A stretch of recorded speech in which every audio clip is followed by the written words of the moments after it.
katanya Salafi Wahabi, mengafirkan Asy'ariyah. Bantahan atas tuduhan Pak Abdul Somad, yang mengatakan bahwa, yang sering dia sebut Salafi Wahabi itu, mengafirkan yang tidak sepaham, terutama dia Pak Abdul Somad yang berpaham Asy'ariyah, telah dikafirkan karena mentakwil sifat Allah.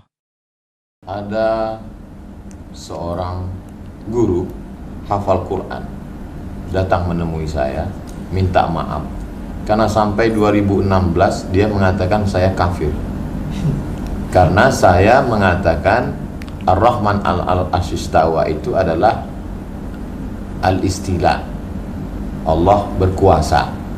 Sedangkan kata guru saya, kata dia sebelum dia tobat, ini tobat dari Wahabi, kata dia, kata guru saya, Tuhan itu di atas aras, maka siapa yang mentakwil itu kafir. Ustadz Somad itu gimana? Ustadz Somad itu kafir. Jadi sampai 2016 Ustadz masih kafir. Baru akhir-akhir inilah Ustadz Islam. Dan dia minta maaf ke saya. Saya pikir begitu berbahaya. Tadi Kiai menjelaskan itu begitu simpelnya, sederhana. Tapi bagi masyarakat, berapa banyak Ustadz dan Kiai dikafirkan hanya karena mentakwil. Mereka harga mati bahwa Tuhan di atas aras. Siapa yang tidak menyebut itu kafir. Man lam yukafir fahuwa kafir.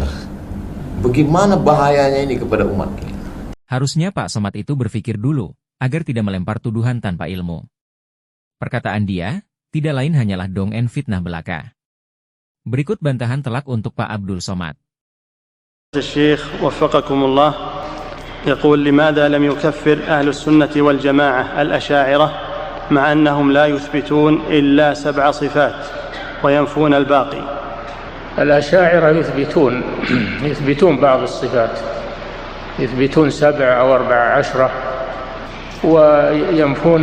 ويثبتون الصفات العقلية بزعمهم وينفون الصفات الخبرية، لأن النصوص الخبرية لا تفيد اليقين عندهم، وإنما الذي يفيد اليقين هو العقليات بزعمهم.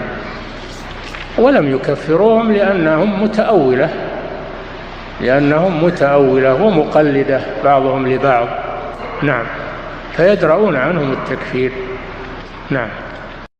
لماذا لا نكفر الأشاعرة مع أنهم ينفون صفات الله؟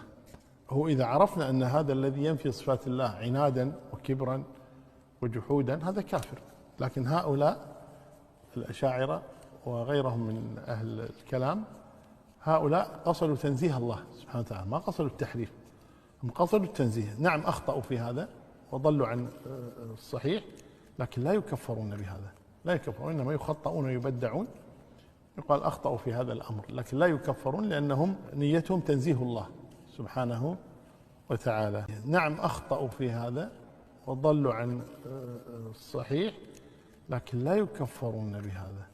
نعم أخطأوا في هذا وضلوا عن الصحيح، لكن لا يكفرون بهذا.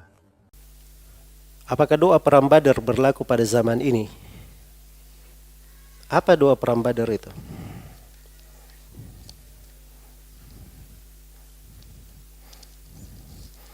Ya, ini warganet semua yang bertanya ini ya. Ya. Dikiranya saya tidak monitor juga yang gini-gini ya. Ya, biasanya kalau ada beginian saya banyak ditanya. Jelas ya?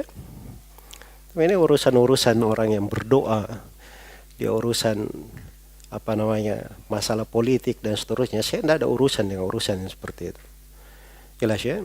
Cuma saya ingin ingatkan, ya, bahwa seseorang itu kalau dia punya hawa nafsu, punya dari fanatik bukan pada tempatnya, dia akan menghalalkan segala cara.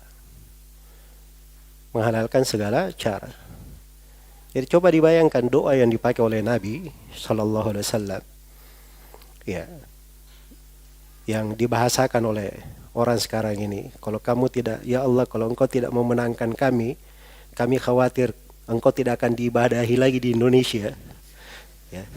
Mau dibahasakan dengan bahasa Nabi, ya Allah, intuhlik hadhil isabah, ya Allah, kalau engkau binasakan kelompok ini, maksudnya kaum muslimin di perang Badar, engkau tidak akan diibadahi di atas muka bumi. Ya. Kok bisa disamakan? katanya narasinya sama. Ya, apanya yang sama? Jelas ya? Ya kalau dibahasakan narasinya sama, nadanya sama, ya ada hal-hal yang nadanya sama, tidak masuk akal kalau disamakan.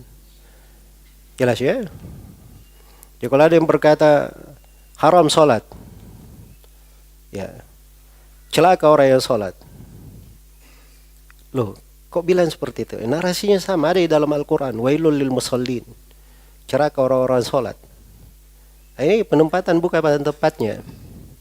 Jelas ya?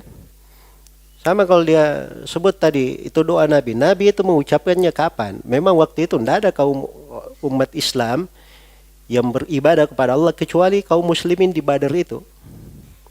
Karena itu suatu malam Nabi SAW pernah sholat bersama para sahabatnya di malam hari, dan beliau berkata, tidak ada di atas muka bumi yang menyembah Allah Subhanahu wa taala selain daripada kalian.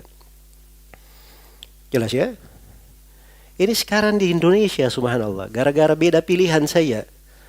Ya, jadi yang lainnya ini apa? Bukan muslim begitu. Ya. Harusnya jangan bahasa seperti itu.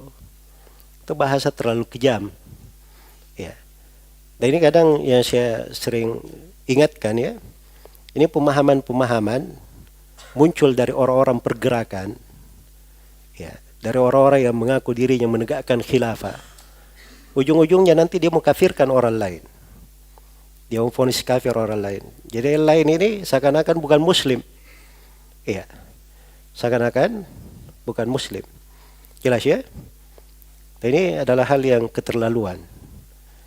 Ya, dan hendaknya bertobat orang-orang yang seperti ini. Itu berdoa namanya tidak dalam doa, melampaui batas. Itu hukumnya haram. Iya. Hukumnya diharamkan. Itu ada ayat-ayat yang menjelaskan tentang hal itu. Wala ta'tadu, dan jangan kalian melampaui batas di dalam doa. Tidak boleh melampaui batas dalam doa. Jelas ya? Itu kekeliruan, cuma satu kata, keliru. Orang yang mengucapkannya harus bertobat.